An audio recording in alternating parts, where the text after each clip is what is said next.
हाँ तो बच्चों, इस एपिसोड में हम लोग गॉस थ्योरम का एप्लीकेशन ही देख रहे हैं। किसी आवेशित खोखले गोले के कारण किसी बिंदु पर विद्युत क्षेत्र की तीव्रता का व्यंजक। कोई धातु का, मेटल का खोखला गोला है, उसको चार्ज दे दिए तो चार्ज देंगे तो क्या होगा, जब Q चार्ज देंगे तो वह तुरंत उसके सरफेस पर यूनिफॉर्मली डिस्ट्रीब्यूटेड समरूप वितरित हो जाएगा। अब इस गोले के कारण इसके सतह पर भी पॉइंट हो सकता है, इस गोले के अंदर भी हो सकता है, इस गोले के बाहर भी हो सकता है। तो पहला कंडीशन हम लोग देख रहे हैं, जब बिंदु आवेशित गोले के बाहर स्थित हो, if point is situated outside to the charged sphere. ठीक है, तो इसके लिए हम लोग फिगर बना के देखते हैं।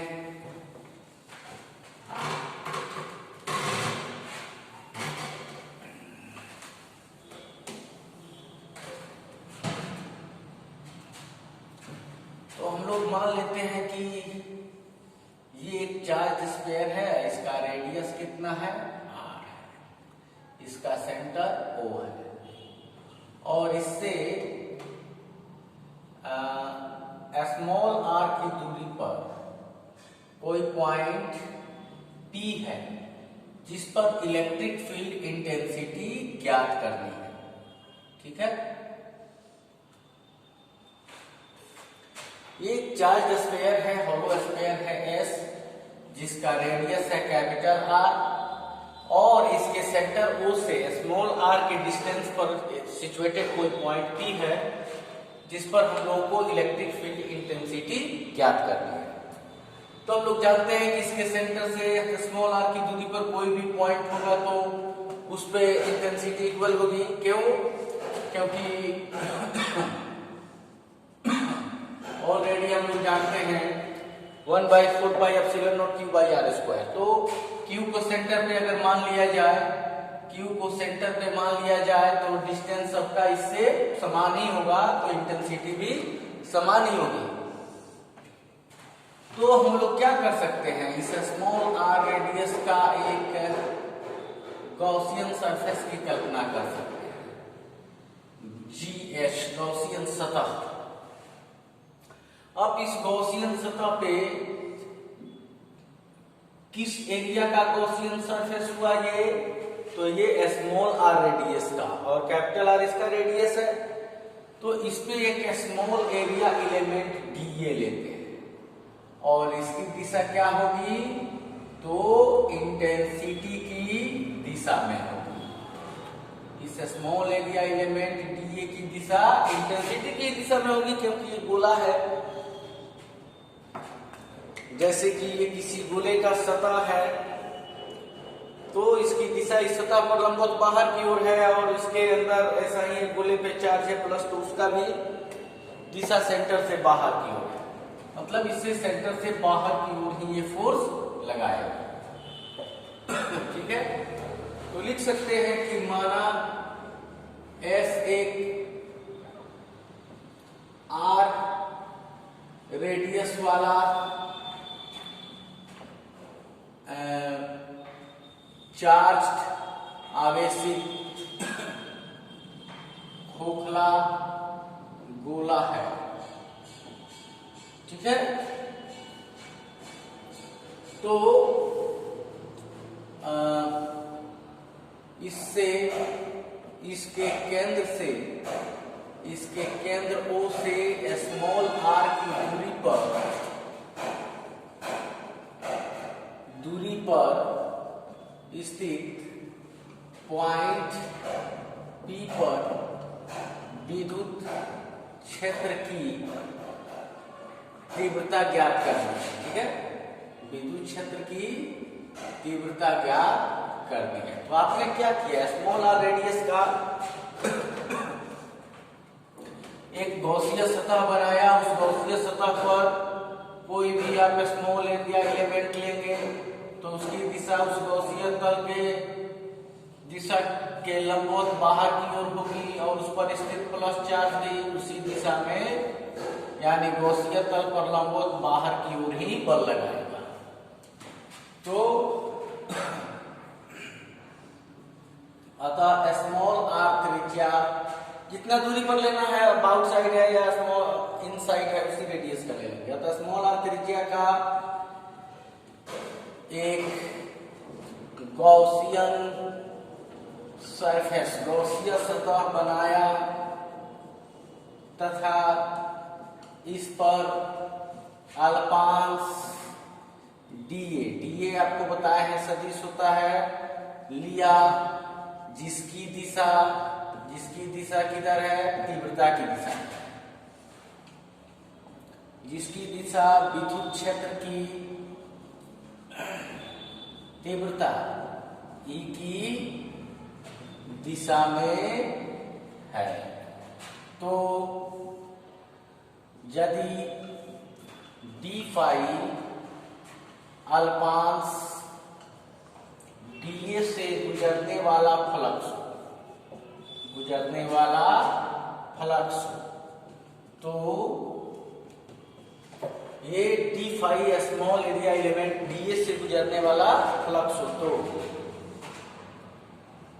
क्या लिख सकते हैं, from definition of electric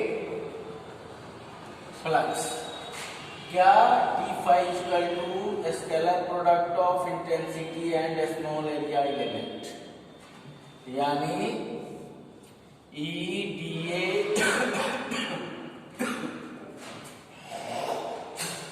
cos theta,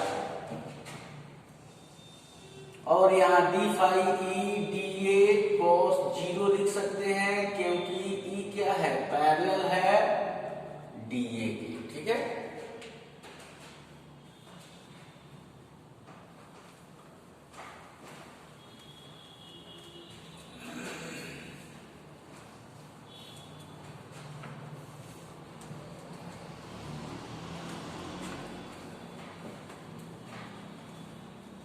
इसको कैसे लिख सकते हैं आप, इसको लिख सकते हैं D phi equal to E D.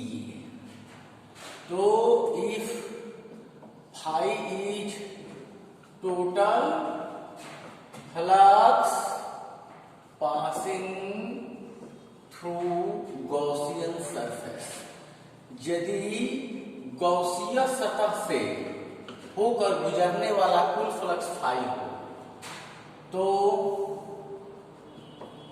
क्या दोनों ओर समाकलन, इंटीग्रेटिंग बोथ साइड्स, समाकलन करने पर d phi E D A, तो क्या हो जाएगा, फाई ई ए। तो फाई ई कौन सा एरिया, जिसपे आप स्मॉल एरिया एलिमेंट लिए हैं यानी गॉसियन सतह, तो इसका गोले के सतह का क्षेत्रफल हो जाएगा 4 पाई स्मॉल आर का स्क्वायर। ये एक इक्वेशन बना, यहां लिख सकते हैं but by Gauss's theorem, Gauss का थ्योरम क्या कह रहा है, phi equal to q by epsilon naught. Equation second, दोनों को इक्वेट कर दीजिए।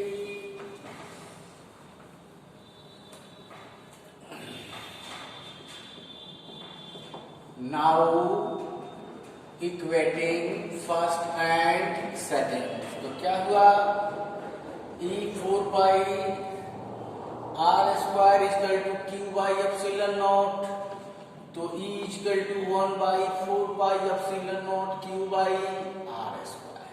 देखिए, यानी ऐसा माना गया कि ये चार्ज जो Q इस पे डिस्ट्रीब्यूटेड नहीं है बल्कि वो इसके सेंटर पर है, टोटल 10 कूलम इस पे वितरित नहीं है, इसके सेंटर पर है और उससे r दूरी पे तीव्रता ज्ञात की गई।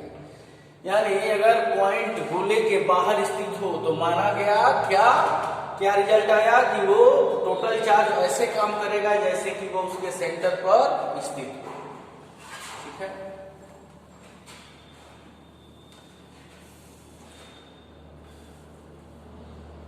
और E equal to 1 by 4 pi epsilon naught Q by R square normally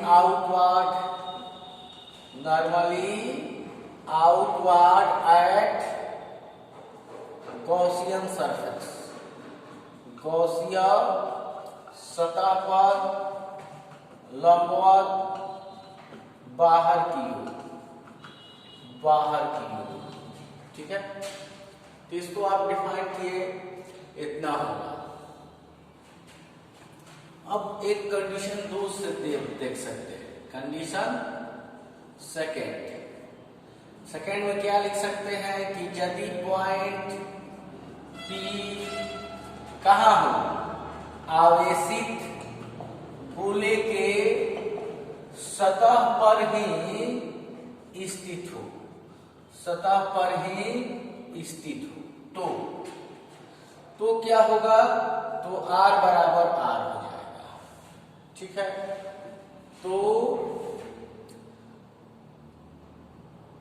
from equation star क्या है, E equal to 1/4πε0 Q by यहाँ कैपिटल R का स्क्वायर, ठीक है। उसकी दिशा क्या हो जाएगी, अगर आप दिशा लिखेंगे तीर का निशान, तो 1/4πε0 Q बाई R स्क्वायर आवेशित गोले के सतह पर लंबवत बाहर की ओर, ठीक है। अब एक कंडीशन देख सकते हैं कि यदि पॉइंट P जो हो वो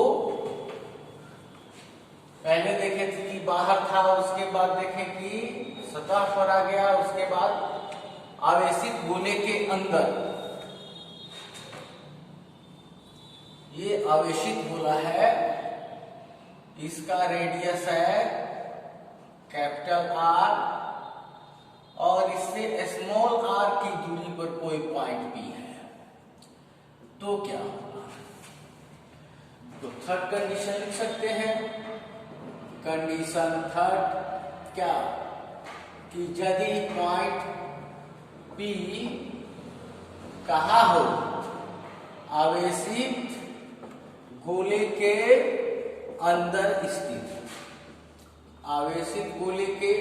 स्थित, तो ये गॉसियन सरफेस बनेगा किस रेडियस का, स्मॉल r रेडियस का। तो क्या इस सरफेस से कोई इलेक्ट्रिक फ्लक्स लाइंस गुजरेंगे, नहीं, कि और already intensity inside charge square is to be 0, किसी भी आवेशित चालक के अंदर विद्युत क्षेत्र की तीव्रता शून्य होगी, क्योंकि टोटल रिजल्टेंट फोर्स 0 हो जाएगा यहाँ पे सेंटर या कहीं भी, जबकि आवेशित गोले के सतह पर जितना विभव होगा उतना ही किसी भी बिंदु पर होगा। सतह पर 10 वोल्ट का विभव है तो कहीं भी होगा, आगे हम लोग विभव में उसको डिफाइन करेंगे पोटेंशियल में। तो अगर गोले के अंदर स्थित हो तो गॉसियन सतह,